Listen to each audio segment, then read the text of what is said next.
हमारे माँ बाप इधर उधर के पैसे करके हमको पढ़ाते हैं। हमारे इतना पढ़ाते हैं फिर भी हम कुछ नहीं कर सकते, फिर भी हमको जॉब नहीं मिलती। मेडिकल पास, फिजिकल पास, ऑल पास हो गए हैं। आप रो क्यों रहे हैं सारे के सारे? मतलब क्या करें सर, 15-20 साल से हम लोग यहाँ क्या सपने पाले थे आपने? आपने बहुत सपने पाले थे कि हमें जॉब मिल जाएगी, फौज में जाऊंगी, देश की सेवा करूंगी और घर की भी थोड़ी सी तरक्की भी हो जाएगी। यही सपने देखे थे हम, तो सारे सपने तोड़ दिए। बेटी पढ़ाओ बेटी बचाओ, तो क्या रोड पे बैठाने के लिए हम बेटी पढ़ाएं? चूल्हे चौके ही करवाना था, पकौड़े ही तलवाना था, तो ये बिना पढ़े भी कर सकती हैं सर। नमस्कार, मैं हूं प्रवीण गौतम। दोस्तों, आज पीएम मोदी ने मन की बात की तो एसएससी छात्रों को उम्मीद थी कि युवाओं के मन की बात भी करेंगे, उनके भर्तियों की भी बात करेंगे।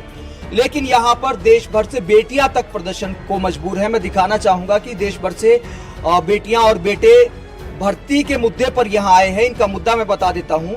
2018 की भर्ती का विषय है एसएससी का पैरामिलिट्री फोर्सेस में भर्ती के लिए, जहां पर तमाम टेस्ट पास करने के बाद भी इनका नंबर नहीं आया और नई वैकेंसी निकाल दी गई। इनका कहना है कि जब हमने तमाम टेस्ट पास किए हैं तो पहले हमको भर्ती करना चाहिए, क्योंकि बहुत सारी छात्र छात्राओं की उम्र भी निकल गई है।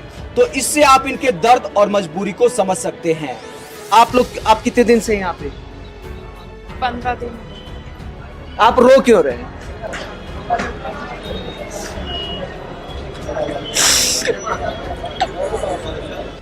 हमारे माँ बाप इधर उधर के पैसे करके हमको पढ़ाते हैं। हमारे इतना पढ़ाते हैं फिर भी हम कुछ नहीं कर सकते। उनका सपना रहता है कि हमारी बेटी कुछ कर लेंगी और आगे बढ़ेंगी और हमारा कुछ आधा रहेंगी, फिर भी हमको जॉब नहीं मिलती। मेडिकल पास, फिजिकल पास, ऑल पास हो गए हैं, फिर भी हम उतने देर से आए हैं, दूर से इधर। आज पीएम मोदी ने जल संरक्षण की बात की मन की बात में, लेकिन इस बेटी के आंख के आंसू सरकार को दिखाना चाहिए। जो आंख में पानी है, युवाओं की आंख में जो पानी है, और सिर्फ एक ये बेटी नहीं है जिसकी आंख में पानी है, सब युवाओं की ये हालत है कि उधार लेकर माँ बाप पढ़ाई करने भेजते हैं, कोचिंग करने भेजते हैं और सरकारी भर्तियों में सालों लग जाते हैं। कोई पारदर्शिता का मुद्दा है, लेट लतीफी का मुद्दा है। कितने साल तैयारी की आपने इस भर्ती के लिए? 5 साल हो गए हैं इसकी तैयारी करते हुए हमको। 2015 से यही तैयारी कर रहे हैं, फिर भी कुछ नहीं मिला हमको। अब कुछ उम्मीद भी नहीं है। वो एज भी हो रहे हैं हम लोग, फिर क्या करें, कहाँ जाएं? रोड पर आ गए हैं, उतने दूर से आए हैं, फिर भी कुछ नहीं कर सकते हम। हमारी मांगे यही है कि ऑल मेडिकल फील्ड को ज्वाइनिंग देनी चाहिए। तो आप लोगों ने सरकार तक अपनी बात पहुंचाने के लिए क्या क्या प्रयास किया? हमने यहाँ पे पूरे ऑफिस पे अपने एप्लीकेशन लिख दिए हैं, फिर भी कुछ मतलब परमिशन नहीं मिल रही है। इधर जाओ तो इसकी परमिशन लाओ, इसकी उधर जाओ तो उसकी परमिशन लाओ। प्रोटेस्ट के लिए परमिशन? स्वतंत्र देश के सैनिक है, स्वतंत्र है, फिर भी इसकी परमिशन उसकी परमिशन लेनी पड़ती है हमको। हम जाए तो किसके पास जाए? आपको लगता है कि आप महाराष्ट्र से चल के दिल्ली आई हैं, तो सरकार के कानों में आपकी बात पहुंचेगी, कुछ असर करेगी लगता है? सरकार तक तो बात पहुंची होंगी, फिर भी वो कुछ ऑप्शन नहीं उठा रहे हैं। मालूम नहीं उसकी क्या ये है। तो कुछ आप सोच कर देखिए कि बहुत सारे छात्र कितनी उम्मीद के साथ तमाम राज्यों से दिल्ली में प्रदर्शन करने आते हैं कि दिल्ली देश की राजधानी है, दिल्ली में जाएंगे तो हमारे मुद्दे सुने जाएंगे। और ये जो छात्र उम्मीद लेके आते हैं उनको किस तरह जो है निराशा का सामना करना पड़ता। हो सकता है कि ये छात्र इतने दिन से यहाँ पर हैं, क्या देश में कितने लोगों को खबर है कि छात्र इस तरह का प्रदर्शन कर रहे हैं, और इस छात्रा के आंसू देश के सिस्टम पर, देश की मीडिया पर भी गंभीर सवाल उठाते हैं। इतने दिन से प्रदर्शन कर रहे हैं, इतने दिन के प्रदर्शन से बात पहुंच जाएगी क्या आपको लगता है?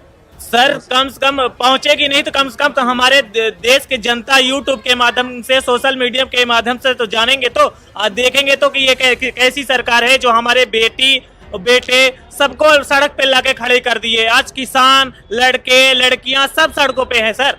तो क्या ऐसी सरकार की नीति?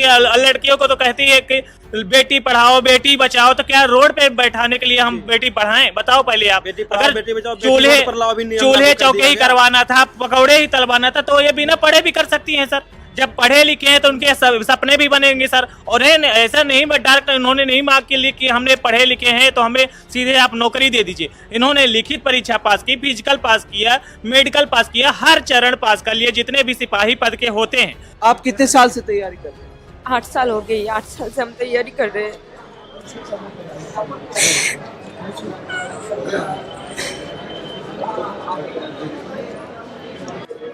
आप रो क्यों रहे हैं सारे के सारे? मतलब क्या करें सर, 15-20 साल से हम लोग यहाँ मर रहे हैं सर। कोई सुनने वाले, ना मीडिया आ रही, ना सोशल मीडिया आ रही, कोई कुछ आ रहा है सर। क्या करें हम लोग, बताइए आप। कहाँ जाए?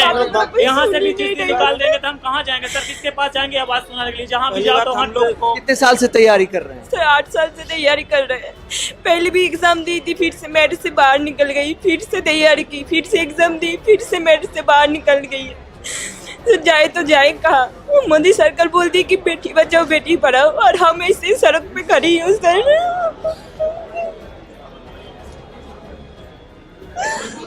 ऊपर से घर में कोई नहीं है, ऊपर से कि यहाँ पे पढ़ी, उन लोग बोल रहे हैं कि लड़की के साथ भाग गई है। सुबह भाई ने कॉल करके बोली कि ऐसे बोल रही है, ऐसे बात चल रही है कि लड़की के साथ भाग गए हम। पड़ोसी कह रहे हैं। हाँ। तो आप सोच के देखिए समाज की सोच भी कि ये बेटी यहाँ प्रोटेस्ट करने आई है एक नौकरी की उम्मीद के साथ कि प्रोटेस्ट करेंगे तो सरकार सुनेगी और नई भर्तियों की बजाय जिन्होंने सारी जो योग्यता है वो सारे टेस्ट पास किए हैं उनको ज्वाइनिंग का मौका मिलेगा।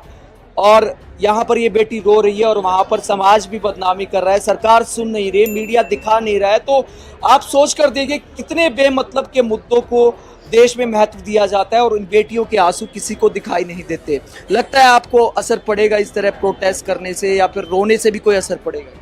कुछ नहीं करेगी ये सरकार, उनको तो पता चली गई है कि हम लोग यहाँ पे है, फिर भी कुछ नहीं कर रहा है।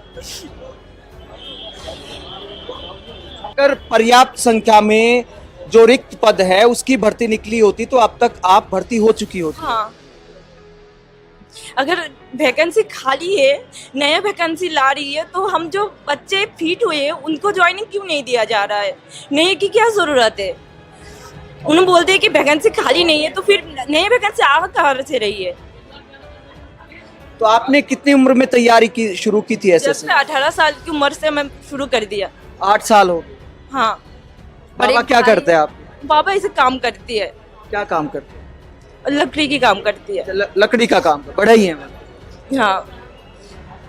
तो आप सोच कर देखते हैं एक बढ़ई की बेटी है, उम्मीद करती है कि जो पिता ने मेहनत की है तो सरकारी नौकरी मिलेगी तो परिवार का मुकद्दर बदल जाएगा और एक अच्छे पद पर जाकर देश की सेवा कर सके। क्या सपने पाले थे आपने?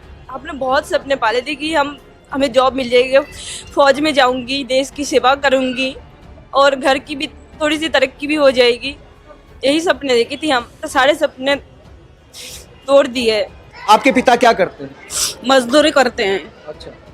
हाँ, मजदूरी करते हैं, इधर उधर के पैसे ब्याज से लाते हैं और हमको पढ़ाते हैं कि मेरी बेटी कुछ मतलब कुछ पढ़ लिख कर कुछ नाम कमा लेंगी कि कोई भी बोलेगी कि ये इनकी बेटियां इतना पढ़ाया है इन्होंने, मतलब कुछ बहुत आगे बढ़ेगी। ऐसा इधर उधर के पैसे लाके हमको पढ़ाते थे।